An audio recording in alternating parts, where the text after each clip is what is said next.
வணக்கம் மக்களே, செம்மையான ஒரு அரசு வேலை வாய்ப்போட தான் நான் உங்களை வந்து சந்திச்சிருக்கேன். வழங்குறது யார் அப்படின்னா நம்மளுடைய தமிழ்நாடு அரசு தாங்க. சரிங்களா? இவங்க தான் இந்த ஒரு அறிவிப்பை வெளியிட்டிருக்காங்க. அதுவுமே மருத்துவக் கழகம் அவங்க வெளியிட்டிருக்காங்க. மக்கள் நல்வாழ்வுத்துறையிலேருந்து வெளியாயிருக்கு. ஓகேங்களா? இந்த மாதிரி ரெகுலராக டெய்லி 2 வீடியோஸ் நான் உங்களுக்காக போட்டுகிட்டே இருக்கேன். எங்கே வேலை இருக்கோ அதெல்லாம் கொண்டு வந்து சேர்க்க வேண்டியது என்னோட பொறுப்பு. ப்ளீஸ் என்னை சப்ஸ்கிரைப் பண்ணி சப்போர்ட் பண்ணுங்கள். டெஃபினட்டாக யாராவது ஒருத்தவங்க லைஃப்பில் செட்டில் ஆகிறதுக்கு என்னோடய வீடியோ ஹெல்ப்ஃபுல்லாக இருக்கும் அப்படின்றது என்னுடைய ஒரு பிலீஃப். இதை நீங்கள் நம்பினீங்கன்னா அதிகபட்சமாக உங்களோட ஃப்ரெண்ட்ஸ்கிட்டையும் ஃபேமிலிக்கிட்டையும் ஷேர் பண்ணுங்கள். வாங்க இந்த ஒரு வீடியோக்குள்ளே போகலாம். தேசிய சுகாதார திட்டத்தின் கீழ் கோயம்புத்தூர் மாவட்டத்தில் உள்ள மாநகராட்சிக்கு உள்பட்ட நகர்ப்புற நல்வாழ்வு மையங்கள், கோவை மருத்துவக் கல்லூரி மருத்துவமனை மற்றும் ஆரம்ப சுகாதார நிலையங்களில் காலியாக உள்ள பணியிடங்களில் கீழ்கண்ட முற்றிலும் தற்காலிகமான பதவிகளை ஒப்பந்த அடிப்படையில் பணிபுரிவதற்கு தகுதி வாய்ந்த நபர்களிடம் விண்ணப்பியுங்கள் அப்படின்ற மாதிரி அவங்க சொல்லியிருக்காங்க. அதாவது கோவை மாவட்டத்தில் இருக்கு இல்லையா சுகாதார சென்டர்ஸ், ஓகேங்களா, அங்கே வந்து முற்றிலும் தற்காலிகமான, ஓகேங்களா, பர்மனெண்ட் ஜாப் கிடையாதுங்க, கான்ட்ராக்ட் பேசிஸ் ஜாபு. இதில் இன்னொன்று என்ன அப்படின்னா ஃபீஸ் கிடையாது, அப்ளிகேஷனுக்கு ஃபீஸ் எதுவுமே கிடையாது. ஓகேங்களா, நீங்கள் ஜஸ்ட்டு அப்ளை தான் பண்ண போகிறீங்க. ஓகேங்களா, அந்த மாதிரி ஒரு ஆப்பர்ச்சுனிட்டி தான் இது. நேம் ஆஃப் த போஸ்ட் என்ன அப்படின்னா ஹாஸ்பிட்டல் ஒர்க்கர் சப்போர்ட் ஸ்டாஃப் அப்படின்ற மாதிரி சொல்லியிருக்காங்க. எத்தனை வேகன்சி பாருங்கள், 26 வேகன்சிஸ் இருக்குங்க. ஓகேங்களா, எங்கே இருக்குது அப்படின்னு சொல்லி பார்த்தோன்னா இந்த நீங்கள் வேலை பார்க்க போகிற இடம் எப்படி அப்படின்னா UHWC அப்படின்றது, அதே மாதிரி கோயம்புத்தூர் கார்ப்பரேஷன் கீழே வருவாங்க. இது வந்து என்ன படிச்சிருக்கணும் அப்படின்னா 8ஆம் வகுப்பு தேர்ச்சி பெற்றிருக்க வேண்டும் அப்படின்ற மாதிரி அவங்க சொல்லியிருந்திருக்காங்க. கட்டாயம் எழுத படிக்க தெரிந்திருக்க வேண்டும், அதையுமே அவங்க சொல்லியிருந்திருக்காங்க. மாதம் உங்களுக்கு 8,500 ரூபா மாதம் உங்கள் பேங்க் அக்கௌண்ட்டில் வந்துடும் அப்படின்ற மாதிரி அவங்க சொல்லியிருந்திருக்காங்க. வயது 45 வயதுக்கு மிகாமல் இருக்க வேண்டும் அப்படின்றது தெளிவாகவே அவங்க அறிவிச்சிருக்காங்க. சரிங்களா, அடுத்த ஒரு வேலைவாய்ப்பு என்ன அப்படின்னு சொல்லி பார்த்தோன்னா பல் மருத்துவ உதவியாளர் அப்படின்ற ஒரு ரோல். ஓகேங்களா, அதாவது இங்கிலீஷில் டென்டல் அசிஸ்டண்ட் அப்படின்னு சொல்லுவாங்க. இதை வந்து 2 பேரை வேலைக்கு ஆட்களை நியமனம் பண்ணுறோம் அப்படின்ற மாதிரி சொல்லியிருக்காங்க.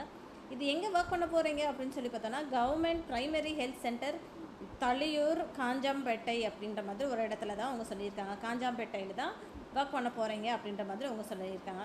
10ஆம் வகுப்பு தேர்ச்சி பெற்றிருக்க வேண்டும் அப்படின்ற மாதிரி அவங்க சொல்லியிருந்திருக்காங்க. மினிமம் உங்களுக்கு 1 இயர் எக்ஸ்பீரியன்ஸும் இருக்க வேண்டும் அப்படின்ற மாதிரி எதிர்பார்க்குறாங்க.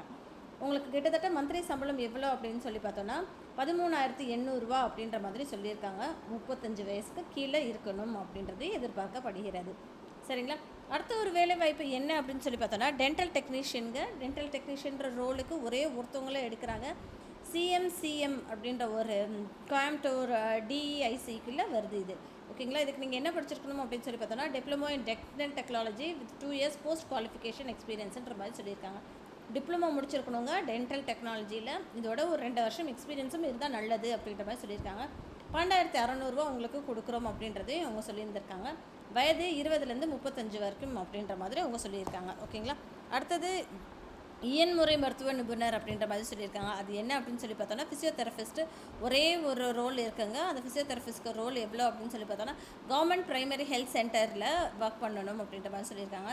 காஞ்சாம்பேட்டை NPHCE அப்படின்ற மாதிரி சொல்லியிருக்காங்க. இதுக்கு நீங்கள் என்ன படிச்சிருக்கணும் அப்படின்னு சொல்லி பார்த்தோன்னா பேச்சுலர் ஆஃப் ஃபிசியோதெரபிஸ்ட் படிச்சிருந்துருக்கணும். குறைஞ்சது 1 வருஷம் உங்களுக்கு எக்ஸ்பீரியன்ஸும் இருக்கணும் அப்படின்ற மாதிரி எதிர்பார்க்குறாங்க. 13,000 ரூபா சம்பளம் தரும் அப்படின்றதுமே அவங்க சொல்லியிருந்திருக்காங்க. நிபந்தனைகள் அப்படின்னு சொல்லிட்டு அவங்க என்ன சொல்லியிருக்காங்கன்னா இந்த பதவி முற்றிலும் தற்காலிகமானதே அப்படின்ற மாதிரி தெளிவாகவே சொல்லியிருந்திருக்காங்க. பெர்மனெண்ட் போஸ்டிங் கிடையாதுங்க, கான்ட்ராக்ட் பேசிஸில் தான். எந்த ஒரு காலத்திலும் பணி நிரந்தரம் செய்யப்பட மாட்டாது, தெளிவாகவே சொல்லியிருக்காங்க. எந்த ஒரு காலத்திலும் பணி நியமனம் செய்யப்பட மாட்டாது. ஓகேங்களா, விண்ணப்பம் அனுப்ப வேண்டிய முகவரி என்ன அப்படின்னு சொல்லி பார்த்தோன்னா உறுப்பினர் செயலாளர், மாவட்ட சுகாதார அலுவலர், மாவட்ட நல்வாழ்வு சங்கம், டிஸ்ட்ரிக்ட் ஹெல்த் சொசைட்டி, மாவட்ட சுகாதார அலுவலகம், 219 ரேஸ் கோர்ஸ் ரோட், கோயம்புத்தூர் 18 அப்படின்ற மாதிரி அவங்க சொல்லியிருந்திருக்காங்க. சரிங்களா, இதை வந்து நீங்கள் விண்ணப்பங்கள் வந்து நேர்லையோ இல்லை ஸ்பீட் போஸ்ட் மூலமாகவோ நீங்கள் வந்து அவங்களுக்கு அனுப்பிச்சிடலாம் அப்படின்ற மாதிரி சொல்லியிருக்காங்க. விண்ணப்ப படிவங்கள் எங்கே ஒரு வெப்சைட் அட்ரெஸும் கொடுத்துருக்காங்க. https://coimbatore.nic.in அப்படின்ற மாதிரி இணையதள முகவரியிலும் பதிவேற்றம் செய்யலாம் அப்படின்ற மாதிரி சொல்லியிருந்திருக்காங்க. சரிங்களா, ஸோ அதுக்கு ஃபுல் இதோட லிங்க்கை நான் டிஸ்கிரிப்ஷன் பாக்ஸில் கொடுத்துட்றேன். கிளிக் பண்ணிவிட்டு இதுக்கு வந்து அப்ளை பண்ணுங்கள். இல்லை எனக்கு இதெல்லாம் இது உதவாதுன்னு நினச்சிங்கன்னா உங்கள் ஃப்ரெண்ட்ஸ்கிட்ட அதிகபட்சமாக ஷேர் பண்ணுங்கள். யாராவது ஒருத்தவங்க லைஃப்பில் செட்டில் ஆகிறதுக்கு நிச்சயமாக இந்த வீடியோ ஹெல்ப்ஃபுல்லாக இருக்கும்னு நம்புகிறேன். தேங்க்யூ.